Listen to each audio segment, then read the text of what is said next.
नमस्कार विद्यार्थियों, समाज शास्त्री क्लास में एक बार फिर आपका स्वागत है। Myself Ashok Kumar, associate professor government Dungar college Bikaner. आज का अपना विषय है समाज स्तरीकरण की विशेषता एवं आधार। समाज स्तरीकरण की विशेषताएं।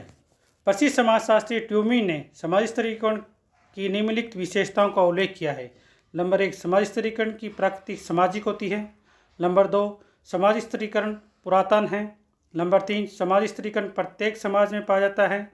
नंबर 4, समाज स्तरीकरण के विभिन्न स्वरूप होते हैं। नंबर 5, समाज स्तरीकरण परिणामित होती है। अब इनकी अपने पांचों की अलग अलग रूप से चर्चा करते हैं। नंबर 1, समाज स्तरीकरण की प्रकृति सामाजिक होती है। समाज स्तरीकरण की कुछ व्यक्तियों तक ही सीमित नहीं होती, वरन संपूर्ण समाज में व्यक्त होता है। समाज के सभी लोग समान मूल्यों एवं व्यवहार के समान प्रतिमानों को स्वीकार करते हैं। समाज स्तरीकरण को आयु, रंग एवं यौन भेद के आधार पर ही नहीं, वरन समाज में व्यक्तियों को प्राप्त विभिन्न पदों एवं परिस्थितियों के आधार पर ही समझा जा सकता है। समाजीकरण के द्वारा व्यक्ति सामाजिक मानदंडों को सीखता है और अचेतन रूप से स्तरीकरण को स्वीकार करता है। सामाजिक संस्थाएं जैसे धर्म, शिक्षा, परिवार, विवाह, राजनीतिक आदि भी समाज में सामाजिक स्तरीकरण उत्पन्न करती हैं। नंबर 2, सामाजिक स्तरीकरण पुरातन है। सामाजिक स्तरीकरण समाज में अति प्राचीन काल से ही विद्यमान रहा है।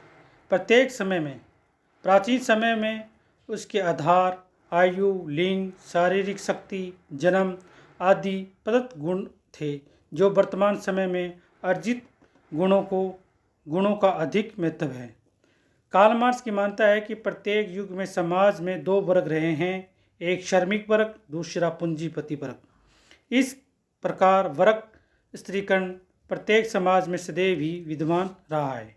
नंबर 3, सामाजिक स्तरीकरण प्रत्येक समाज में पाया जाता है। समाज स्तरीकरण प्रत्येक समाज में पाया जाता है। आदिकाल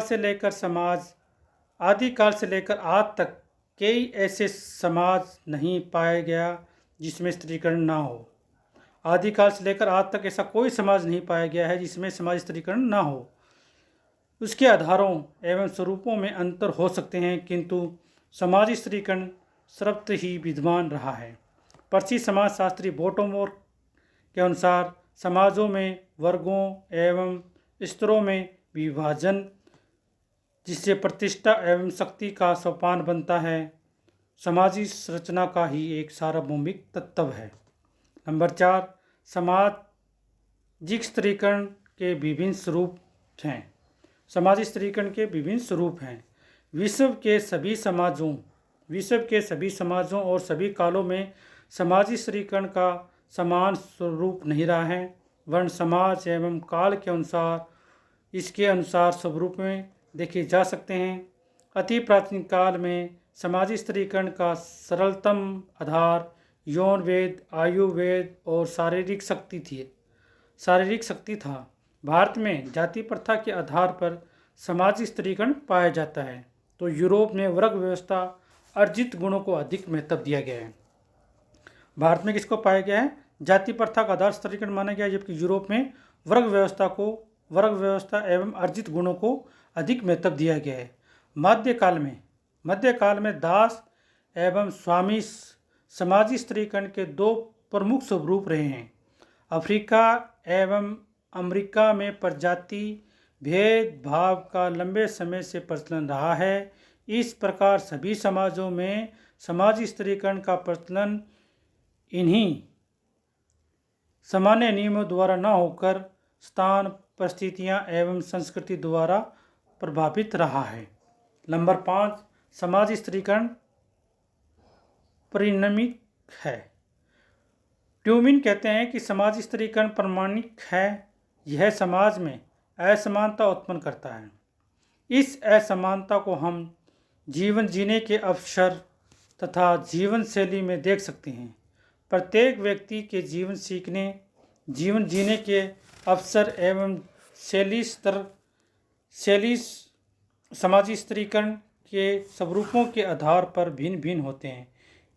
किसी व्यक्ति को किसी शक्ति, संपत्ति, मानसिक संतोष प्राप्त होता है, यह समाज में उसके स्तर पर निर्भर है। विभिन्न स्तरों में मृत्यु दर, लंबी आयु, शारीरिक एवं मानसिक रोग, संतानों की इच्छा, संतानों की संख्या, वैवाहिक संघर्ष, तलाक, पृथकता आदि की मात्रा में भिन्नता पाई जाती है। एक व्यक्ति किस प्रकार के मकान एवं पड़ोस में रहेगा, किस प्रकार के मनोरंजन के साधन अपनाएगा, माता पिता से उसके संबंध कैसे होंगे, किस प्रकार की शिक्षा एवं पुरस्कार का वह प्रयोग करेगा, ये उसके समाजी स्तर पर निर्भर करता है। प्रत्येक स्तर के जीवन अवसर एवं शैली में भिन्नता पाई जाती है। ट्यूबिन की मानता है कि ये 5 विशेषताएं ट्यूबिन ने बताई हैं। इनके आधार पर समाज में समाजी स्तरीकरण के अध्ययन पर विशेष महत्व दिया गया रहा है। ये ट्यूबिन, प्रसिद्ध समाजशास्त्री ट्यूबिन ने समाजी स्तरीकरण की 5 विशेषताएं का उल्लेख किया है। अब अपने बात करते हैं समाजी स्तरीकरण के आधार। सामाजिक स्तरीकरण प्रत्येक समाज में पाया जाता है, किंतु सामाजिक स्तरीकरण प्रत्येक समाज में पाया जाता है, किंतु इसके आधार समान नहीं हैं। फिर भी विद्वानों ने कुछ सामान्य आधारों का उल्लेख किया है। टाल्टाई पार्सन ने व्यक्ति की उपस्थिति निर्धारण करके उसके 6 कारकों का उल्लेख किया है जो समाज स्तरीकरण को तय करता है।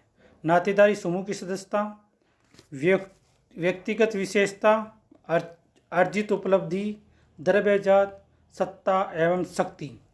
इसी प्रकार सोरोकिन एवं मैक्स वेबर ने समाजी स्तरीकरण के प्रमुख 3 आधारों का उल्लेख किया है। आर्थिक, राजनीतिक एवं व्यावसायिक का उल्लेख किया है। सोरोकिन और मैक्स वेबर ने कितना किया है? 3 का किया है। 3 आधारों का उल्लेख किया है, जिसमें आर्थिक, राजनीतिक और व्यावसायिक। इसी प्रकार कार्ल मार्क्स ने केवल आर्थिक आधार को ही महत्वपूर्ण मानते हैं। कार्ल मार्क्स किसको मानते हैं? आर्थिक आधार को ही महत्वपूर्ण मानते हैं। इस आधार पर समाज में 2 वर्ग पनपते हैं, एक पूंजीपति वर्ग, दूसरा श्रमिक वर्ग। समाजी स्तरीकरण के सभी आधारों को हम 2 भागों में बांट सकते हैं। नंबर 1 प्राणीशास्त्रीय आधार, नंबर 2 सामाजिक सांस्कृतिक आधार। इन दोनों की अपने विस्तार से चर्चा करते हैं। पहले अपने बात करते हैं प्राणीशास्त्रीय आधार। नंबर 1 प्राणीशास्त्रीय आधार। समाज में व्यक्तियों एवं समूह की उच्चता एवं निम्नता का निर्धारण प्राणीशास्त्रीय आधारों पर ही किया जाता है। प्रमुख प्राणीशास्त्रीय आधारों को हम लिंग, आयु, प्रजाति एवं जन्म आदि से ले सकते हैं। प्राणीशास्त्रियों के 5 आधार बताए गए हैं। नंबर 1 लिंग, नंबर 2 आयु, नंबर 3 प्रजाति, नंबर 4 जन्म, नंबर 5 शारीरिक एवं बौद्धिक कुशलता। इन 5 की अलग अलग रूप से अपनी व्याख्या करते हैं। नंबर 1 लिंग। लिंग के आधार पर व्यक्ति और पुरुष के रूप में समाज का सामाजिक स्तरीकरण सबसे प्राचीन है। लगभग सभी समाजों में पुरुषों की स्थिति स्त्रियों से ऊंची मानी जाती रही है। कई पद ऐसे हैं जो केवल पुरुषों के लिए ही निर्धारित हैं, जैसे सेना में स्त्रियों को नहीं लिया जाता था। परंपरा के अनुसार अमेरिका का राष्ट्रपति कोई भी स्त्री नहीं बन सकती, यद्यपि संवैधानिक रूप में ऐसा कोई अड़चन नहीं है। नंबर 2 आयु। प्रत्येक समाज में कई पद ऐसे होते हैं जो एक निश्चित आयु के व्यक्तियों को ही प्रदान किए जाते हैं। आयु के आधार पर समाज में प्रमुख 4 स्तर हैं। नंबर 1 शिशु, नंबर 2 किशोर, नंबर 3 प्रौढ़, नंबर 4 वर्त व्यवस्था पाए जाते हैं। सामान्यतः महत्वपूर्ण पद बड़ी आयु के लोगों को ही प्रदान किए जाते हैं। भारत में परिवार, जाति एवं ग्राम पंचायत के मुखिया का पद वृद्ध व्यक्ति को ही दिए जाते रहे हैं। यह माना जाता है कि आयु और अनुभव का घनिष्ठ संबंध है, इसलिए ही उत्तरदायित्वों के कार्य अनुभवी एवं वृद्ध व्यक्तियों को ही सौंपे जाते हैं। नंबर 3 प्रजाति। प्रजाति के आधार पर समाजी स्तरीकरण वहाँ देखा जा सकता है जहाँ एकाकीकरण प्रजातियाँ साथ साथ रहती हैं। जिस प्रजाति के लोग शासन एवं सत्ता में होते हैं तथा संपन्न होते हैं, वह प्रजाति अपने को दूसरी प्रजातियों से श्रेष्ठ मानती है। अमेरिका व अफ्रीका में गोरी प्रजाति ने काली प्रजाति से अपने आप को श्रेष्ठ घोषित किया है और उसे अनेक सुविधाओं एवं विशेषाधिकार प्राप्त होते हैं। अमेरिका का राष्ट्रपति निग्रो प्रजाति का कोई व्यक्ति नहीं बन सकता। नंबर 4, जन्म भी समाज स्त्रीकरण उत्पन्न करता है। जो लोग उच्च कुल वंश जाति में जन्म लेते हैं वे अपने को दूसरों से श्रेष्ठ मानते हैं। नंबर 5, शारीरिक एवं बौद्धिक कुशलता। वर्तमान समय में व्यक्ति की परिस्थितियाँ एवं स्तर का निर्धारण उसकी शारीरिक एवं मानसिक कुशलता, योग्यता एवं क्षमता के आधार पर होने लगा है। जो लोग कुशल, क्षीणकाय, आलसी एवं अयोग्य होते हैं उनका स्तर उन लोगों से नीचा होता है जो बुद्धिमान, परिश्रमी, कुशल होते हैं। साम्यवादी देशों में भी इन गुणों के आधार पर समाजीकरण देखा जा सकता है। नंबर 2 है अपना सामाजिक सांस्कृतिक आधार। सामाजिक सांस्कृतिक आधार में संपत्ति, व्यवसाय, धार्मिक ज्ञान। नंबर 4, राजनीतिक शक्ति। नंबर 1, संपत्ति के आधार पर समाज में समाजी स्त्रीकरण पाया जाता है।